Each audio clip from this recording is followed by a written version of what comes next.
It's question time. I'm going to regularly do these Q&A type videos where I take your comments and questions from YouTube, my YouTube channel, my new YouTube channel, and I'm going to answer them. I find the best way to answer questions is to actually answer them. I feel like I need to come up with some sort of musical intro a la Justin Hawkins. Foundation Studios rides again.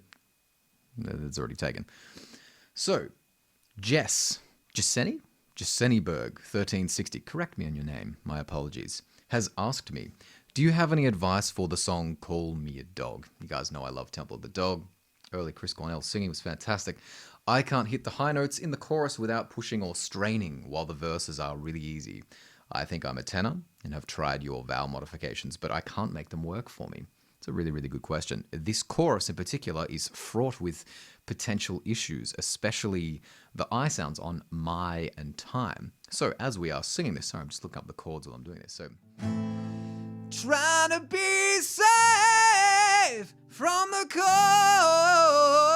cold, but when it's my time to throw the next stone, I call you beautiful, if I call you at all, yeah. And when it's my time to call your bluff, I call you beautiful, oh, leave it alone, yeah. You call me a dog. That kind of thing, right?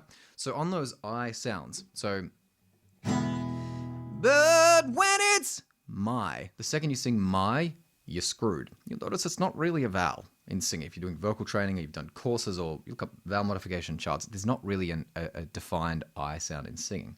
In a classical sense, classical teachers used to tell me to sing R and E. I, my, like I speak. Doesn't work in this context, especially the way that Chris Cornell sings this.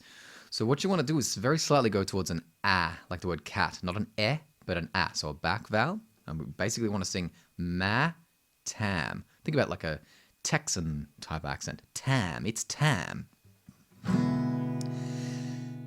But when it's my time, you hear that? Time! Ah. So that would be my first suggestion with this. Number two, what's your belly doing? So when you're singing this, put your hands on either side of your ribs, right where your kind of upper abs are and the floating ribs are. And just like the advice I gave you on the previous video about keeping it simple, Simon, we want to pay attention to what our belly's doing because it's going to be different depending on your disposition as a person and as a singer. My disposition has always just been to basically push to the point where there's no air coming out. The vocal folds close, and you just choke off. Some people start to get very breathy and go into a falsetto sound. So really it does depend on the issue. You do say that you're straining and struggling, so I'm going to guess that either your vowel sound's off or you're really just adding too much pressure. So with that is actually your tonality. This actually goes in with your support. It's all linked. All of it is all linked. So if you're barreling up with chest voice, but when it's you're going to shout and yell. My voice has always done the same thing. So if we think of a cry in the sound, Chris Cornell used this predominantly 99% of the time from the early stuff into the mid-90s, where he then started to kind of pare down and push every time there was a syllable. Hence the issues with his voice through Audio Slave and later on. Basically what you want to do is manage that balloon pressure. It's kind of like blowing air into a balloon. You don't go... You're not going to blow up with a balloon at all. You've got to actually release air in a pressurized sense. Right? But when it's my time to throw the next stone, whatever you're doing with your vowels. Basically, I'm managing that pressure. If I want a fuller sound, but when it's my time to throw the next stone, which doesn't work for the song, I'm adding more pressure, and you can definitely go too far with that, and that would be something I would definitely look at if you're straining and struggling. If you let it all collapse and you go, but when it's my time. You're going to get that kind of weird thing. The larynx is going to go up. You're going to get this falsetto-y, uncomfortable sound, and it's just as bad for your voice as pushing and yelling. So all I sounds from this point, obviously there's a few exceptions to this rule. Sing them as ah, like cat. But when it's ma tam, instead of singing my time. Your support. You need to manage pressure and exhalation. Support doesn't mean there's bricks on a shelf and you're lifting them up. It actually means relying on your breath. Rely, prop, lean, rely, right? That's really what that means.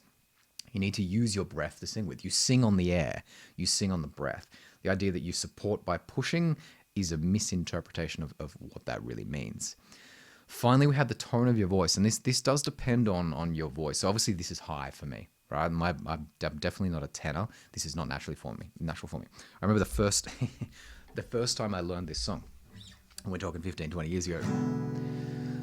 But when it's my time to throw the next stone, and I took it into my vocal teacher, and I was like, man, I think I'm doing really well here. My voice is so thick compared to Chris Cornell's, and it was pointed out to me that that's the octave down.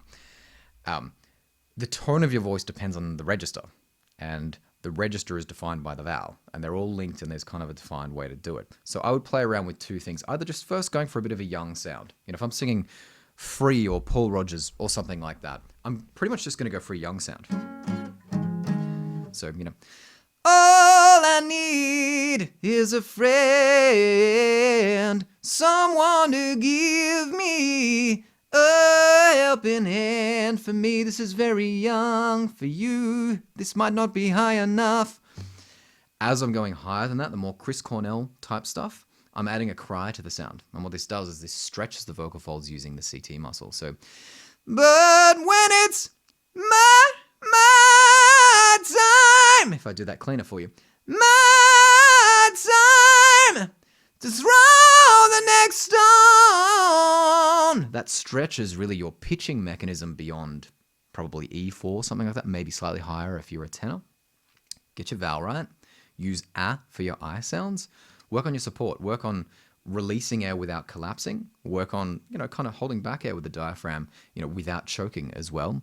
And finally, look at the tone and the register of your voice. So whether it's a younger sound, whether it's more of a cry in the sound, playing with the tone of your voice, not just barreling up with chest voice. That's really the key to singing Call Me a Dog by Temple of the Dog and Chris Cornell.